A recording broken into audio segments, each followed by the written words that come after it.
City Matters.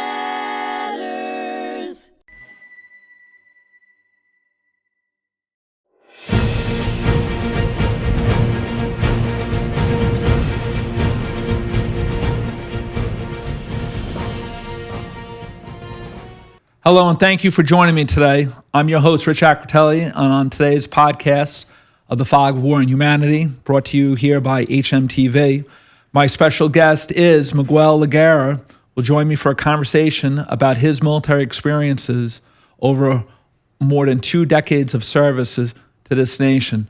Miguel, let's get started. Where did you grow up as a young man? I grew up in the Bronx, New York. What were some of the things that you liked to do as a kid? One of the things I didn't like about when I was a kid, I didn't like school, and one of the reasons why I joined the military, and one of the things I really like about growing up in the Bronx, being next to Yankee Stadium, just 10 blocks away. So that was a great benefit. Yeah, so you saw a bunch of World Series, right? Yes, indeed. In the late 1970s, yes, right? Indeed. What do they call it? The Bronx Zoo and everything? The Bronx Zoo, the Bronx Bombers. The Bronx Bombers, right? Yes, and, indeed. The first podcast I done here, and back in, it was early February, I had a New York Yankee, a member of the United States Marine Corps, and a 9/11 fireman. Okay. His name was Frank Tepedino, and he played for the Yankees, and he was the first player that Steinbrenner ever traded. And so he was a Brooklyn kid, and but he played for the Bronx Bombers, and so he was sitting in the same chair as you, and we had a great podcast. Thinking about those days, about how great the Yankees were, and who was your favorite player? I would say Rod. Yeah, I would say Rod. Right. Rod is one of my favorite players. Yeah. Yes. Who else did you like back then? Who else did you like when you were growing up? I like various players due to the fact that I had a TBI when I was in the military. As far as remembering names, locations, or incidents, it's difficult sometimes. That's due to my military experience, which I had a Humvee flip over, and I had bad experience. So I had to go through a lot of retraining, how to speak and everything else. So just bear with me on whenever you ask me questions. Sometimes I can't recall how many languages I speak, or what do I know, or the places I have been prior to my experience. Sure. Okay. So thank you so much. I appreciate that. We'll be very patient and fair and understanding, and we're glad to have you here today. And so now, when do you graduate high school? Well, I did not. I did not graduate high school. Never graduate. Okay. I did not graduate. I went and dropped out of high school. I was not a very good student. And due to the fact that I was not a good student, and due to the fact that I was in the Bronx, and I saw a lot of crime. By the time I was 11 years old, I had already seen someone get stabbed 56 times. I had someone being shot already. And then during that period of time, the New York City blackout occurred. And I did admire the National Guards that came into the Bronx to formed some type of order, and I was impressed with it. So ever since that was why I looked at those individuals in National Guard, and that's why I kind of put everything together. And if I say, if I'm going to die, I'm going to die for my country. And then I joined the Army because I admired the National Guards for coming into the city. So you sort of military operate on a very local level. Indeed, in the Bronx, I did. Right? Mm-hmm. So, all right, so now you go in. What was your first thoughts when you're in the city, you're talking to the recruiters about the military? What were things that you wanted to get out of the service, or that they were offering to you? Well, they were offering me the position as a logistics and many other jobs. I ended up taking the test for it. And then once I joined the military, everything flipped on me. Because the military looked at my files, they noticed that my multicultural background would benefit in the service through the military intelligence field. So now, what languages do you speak, or which languages do you speak? I speak 5, and I can pick up any language based on the training that I was given.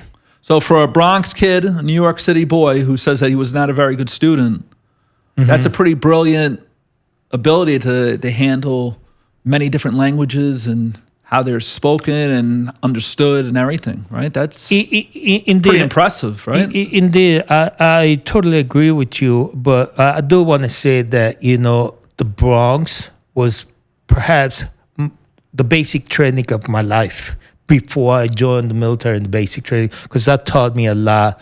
And due to the fact I was not a very good student, I joined the military, and after over a year of training in different fields, different secrecy and different environment, I was told, look, we noticed that you dropped out of high school. We accepted you as you are because you had the potential to do what we needed you to do for the country. And then I had to go to night school in California. Okay. So I went and got my high school diploma out in California. What was that feeling when you got done with that?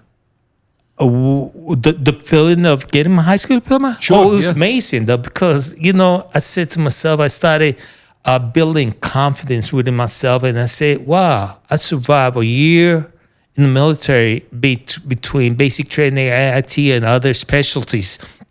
So once I got my high school diploma, I thought I was going to be there for, I dropped out of high school when I was in 10th grade, and I did not, I was supposed to start the 11th grade, but I never did, and joined the military. And even though a kid that has an 11th grade education, to be able to go to night school to get my high school diploma, and I only did it in 3 months, built up my confidence. Good. I know I could do anything I wanted to do. Well, that's what the military does for you, right? They put you in some tough spots that you don't think you could handle, and you end up doing it, and it shows you're capable of a lot more than you think, and it's definitely a good thing. So now you leave the Bronx. Where do you do your basic training?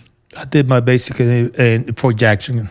What were some of the things that you remembered from the training itself there? Well, some of the things I remember from the training is the importance of unity. The importance of no matter what size you were or what color you were or anything, we needed to unite ourselves in the most the first impact. The first 3 days in basic training, it was like, you get taught this by the family. Oh, make sure you put your coat on when you get outside when you get a cold. And here I find myself 3 days in basic training, and there was a fire drill, and they said, you don't have time to put something on. Grab a blanket, go outside in your underwears, and we had to gather, and they say, okay, get together, make your body smile, and by getting closer to each other, we were able to stay warm during 20 degrees outside. Yeah, it's that ability to work together. Yes, it was. It was amazing. So that taught me a lot. Okay, so now you go from Fort Jackson to Fort Lee. Fort Lee in Virginia, right? What do you end up doing there? I ended up doing logistics, and I was able, once again... the logistics in terms of driving trucks and vehicles? No, and stuff logistics like in as far as logistics for anything that the soldier needs for the battlefield, from toilet paper to tanks to ammunition. Oh, so supply and everything? Supply, yeah. Okay. Yeah, in the terms of supply. Okay, now, what did you think of that base when you were there? I was impressed about the whole operation, how we needed to have any type of supply, from toilet paper to tanks to helicopters, within 18 hours anywhere in the world. Now, my grandfather during World War II, he was there, and he was very, very organized, very, very organized. He was in insurance, man. He had he worked for Allstate. He had a big office for Allstate, and Brooklyn boy. He ended up, after the war, coming out to Nassau County, not far from here.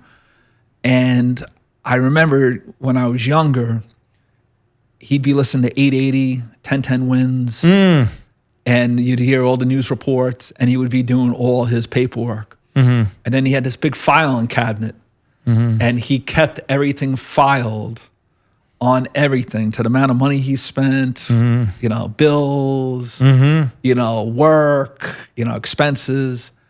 And he had this unbelievable filing cabinet system, and he learned all that at Fort Lee in Virginia. Yes, indeed. And he had this little handwriting, it was like unbelievable. Yeah. And, certain things stay with you with the military. And I think that was one of the things that stayed with him? You know, he was probably pretty organized to begin with, but it gave him a little bit more structure, that sort of thing. And you know, but I always remember him talking about Fort Lee, and it was just immensely organized human being. You know, so. Whether it's basic training, AIT, or any other type of specialty, what happens, particularly in Fort Lee, Virginia, you know, it was like you have to be able to tell the difference between a C and an O. You got to be able to cross your T's, that's your I's, and then in addition to that, I was taught that we don't do the zeros just like a normal zero.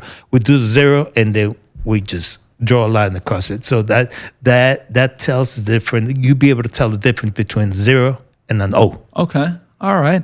In terms of the military way, way of doing things. It gets drilled into you a little bit. It gets drilled into you real good. Yeah. So now after Fort Lee, where do you end up? I went to Airborne training. Yeah. I went Airborne. And is that Fort Benning? That was Fort Benning. Yeah. I was there. And it taught me a lot about how we can take our bodies to the extreme.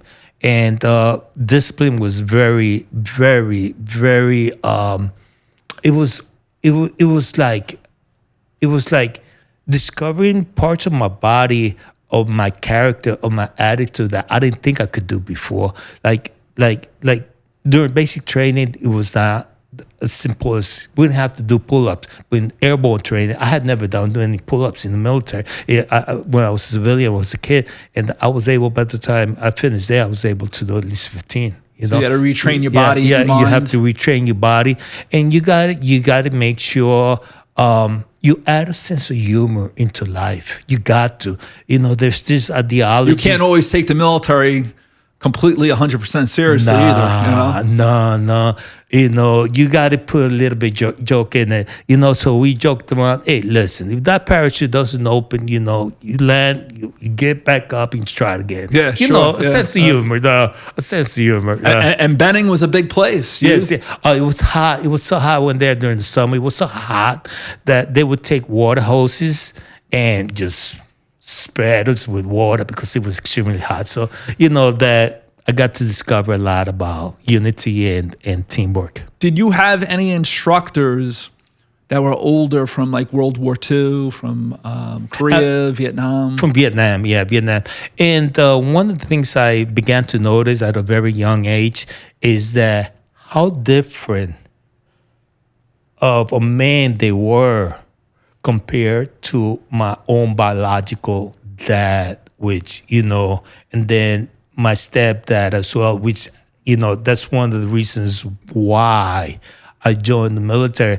I wanted to become not like my biological dad, not like my stepdad, you know. I wanted to look at other father figures in the military, allow me to do that. Sure. So I got to learn a lot from different mentors, a lot of father figures, and that's what I needed in my life. Yeah, you had people take time and train you the right way, and with love. You make a mistake, they're there. You know, they might not always say it the nicest way, but they're telling you things that keep you safe and alive, and you know, fighting and everything else. And so you do your 5 jumps down in Benning. Yeah. So take me through your first jump. Right? Well, once you leave that aircraft, you know, you pretty much on your own. That's the first time you pretty much on your own, and once you jump, you're pretty much on your own. And once you're on, it's up to you whatever you want to do, and let faith in nature. Does the training take over at that point? It did, yeah. Everything becomes automatic, whether from basic training, or jumping out of an airplane, or any kind of specialized training, because in the battlefield, you don't have time to think. If you start thinking what you're going to do before you do it, you're done. You're dead. Right. You're dead. So you have to retrain yourself that no matter what happens, is like you got to be able to let your nervous system, your sympathetic nervous system know that's what you're going to do. Is that the repetition of the military where that just gets drilled into you and it just takes over a little bit easier? Well, I might be moving a little bit fast, but that's the foundation. But I learned more about the sympathetic nervous system and the parasympathetic nervous system through my military intelligence field as well. And then through the PTSD program, I was at Building 65 at the most awesome, fantastic Northport VA hospital, which I'm very pleased that they saved my life. They do a great job. They do. They're the best of the best. Yeah, and this is at a time where a lot of that is now out in the open. Where years ago nobody said a word. Go home, white picket fence, get a job, family, and now they kind of expect you to talk and to show up to the hospital and hey, what's going on with your daily life, and not only just the military, but everything in general too, right? So indeed. All right, so now you're at Benning. You make your 5 jumps. They pin the wings on you. What was that feeling like? It was a good feeling. Sense of accomplishment? It was a good feeling, and I enjoyed that so much that in addition to that, I also went on and made some jumps in the civilian sector because I like to explore, I like to learn. So I learned one thing making the jumps in the military versus making the jump in the civilian factor. In the civilian sector. In the civilian sector, making the jump, there's not that sense of safety. There's not a sense of you check on me, making sure my parachute is fine. There's none of that. So I would never, ever, ever jump again in the civilian sector. Yeah. Okay.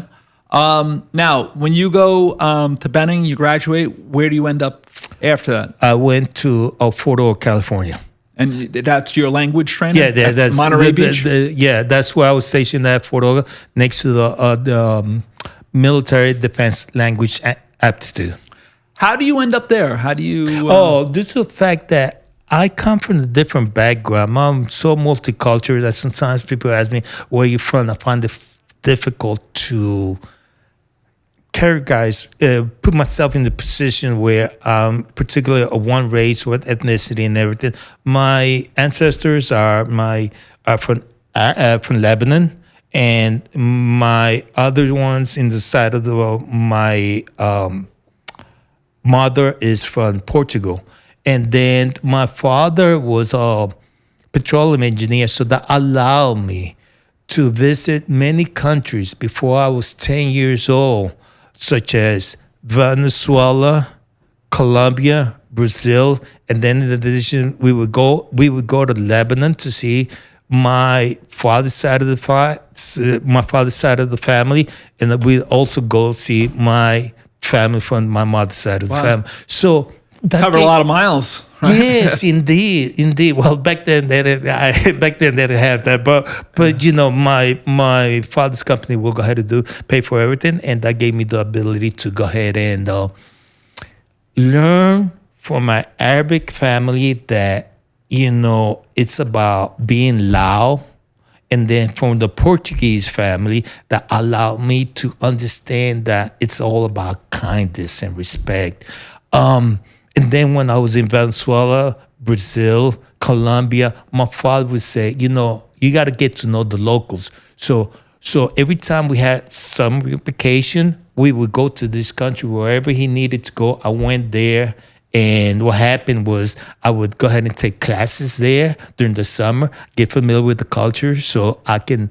By the time I was 10 years old, I can adapt to be anywhere. So the military saw that and picked me up for military intelligence. So now you were a young kid learning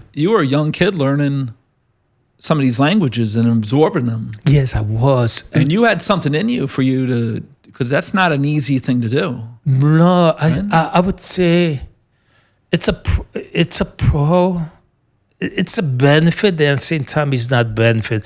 I learned throughout my life, especially as I was going through the PTSD program at Northport and the substance abuse program. I learned that I have a unique gift, and I never really discovered until at a later time. I've been gifted with being empathetic and get a feeling of other people. So that allowed me to be able to see a lot of what people project through their mask, and that allowed me to see further in, and that's good to gather military intelligence. Well, you had some mind for the languages. Yes, indeed. I did like being exposed to different cultures and learning different matters, what forms the language, and that also had an influence in my son, because my way of thinking is the way I raised him, and in my way of thinking also, I don't know, sometimes you get exposed in life, whether you're young or not. You don't know what it really affects you. It becomes the nature who you become as a man. And my son right now, he's at Binghamton University, and one of his minors is going to be Latin. So I just, it's got to hit home a little bit. I can't pinpoint, but I just wonder. Yeah. Hits home, and it's in the family a little bit. Yeah, I just wonder, though. So now you're in the service. You got the physicality down in terms of the airborne training, right? You got that in you now, right? You're going there, your chest is out a little bit, you're standing tall, you're looking straight, but now you're going to do the bookwork now. Indeed. And you're you're becoming a well-rounded soldier. Yes, indeed. And when you go to Monterey, what were some of your earliest observations of that military school? The military school that I went there, I was shocked that I had made it to there without a high school diploma, and that's why I asked you before. You get your high school diploma. That's a feather in your cap. I was just like, I guess I was glad to be able to be away from the cubby hole of the Bronx, which gives you only one perception. But now I was getting a perspective of the world. Does that make sense? Sure, yeah. Yeah, does that make sense? I understand where you're coming from, because I'm first generation American on my Irish side of the family. My mom's one of 15 from Ireland. She got her diploma. She went to work. She worked for a German factory in Sligo, Ireland, in northwestern Ireland. And she got her diploma 20 years after she came to this country. Right. At Newfield High School out in, I guess it was Selden, Long Island, right, in Suffolk County. And it was a big deal. So we have something common. Yeah. You resilient. She never gave up. She never gave up. Never gave up. Yeah. And I teach at Suffolk at night at college, and I get guys, whether it's ethnic groups that come here where the language is tough, the education is tough because they're working and they're just getting established, and then they're coming back to school later on, and it's a hard thing. I get younger kids that don't do well in school that come back, people that just went right to work and then come back, and the respect for the education is that much stronger as you get older. It's a good thing. Well, I really think perhaps your mother had played a role in it while you're a professor today, because you notice that she got her high school diploma at a later time, and somebody to help her out. You now here helping somebody else, sure, and I admire you for that. Well, it's just that respect factor. You see people coming back, and they say, you know what, I didn't like this stuff years ago, or it was hard on me, and you could see them like they process it in. And there's a very firm understanding, and we all come from different backgrounds, but it's like a wonderful thing, because you don't graduate from high school, but you go into the service and you're going up all these difficult tiers within the military, and the education was always in the back of your mind as well. So now you go to Monterey. What was it like to be formally taught the languages itself? It's just a foundation of understanding that you got to immerse yourself in the culture. once you immerse yourself in the culture, you have a better understanding of the language, of the ability to learn any language, no matter. But we can pick up. I can pick up, even though I have my difficulties because of my TBI. I can pick up any language right now with the training that I got. So knowing that I can do that at such a young age without having a high school diploma, that allowed me to have a better understanding of the world and as to who I am. When you looked at the instructors and you have a language background, several languages background, right? Were they pretty well versed in how to handle the breakdown of the languages, the presentation of it? Were they pretty strong within those fields there? I would say they perhaps understood me a little bit more because I already had a background of an understanding of different cultures between Lebanon, Portugal, Venezuela, Colombia, and Brazil at such a young age. So that gave me, I would say, a special treatment in sort of fashion because, don't get me wrong, let's say a kid like from Brooklyn that has always been in Brooklyn, he has a different. You were a little bit easier to deal with. You were a little more worldly. Yeah, I was more. You were around the corner a little bit. I right? was more open-minded. Sure. I had more of a growth mindset. And I didn't even know at that time. Yeah. I didn't even know at that time. I didn't even know that my empathetic side also helped me to understand people as well. So, all that observation is made, all that background is checked out. And that's why I end up being so keen and successful and enjoyed the military so much. That's why I stayed in and retire. All right. So, Miguel, we're going to come back for a second episode here on the Fog of War and Humanity on hmTV. Please come back and join us for our second episode as we get into Miguel's military career and his many interests and experiences.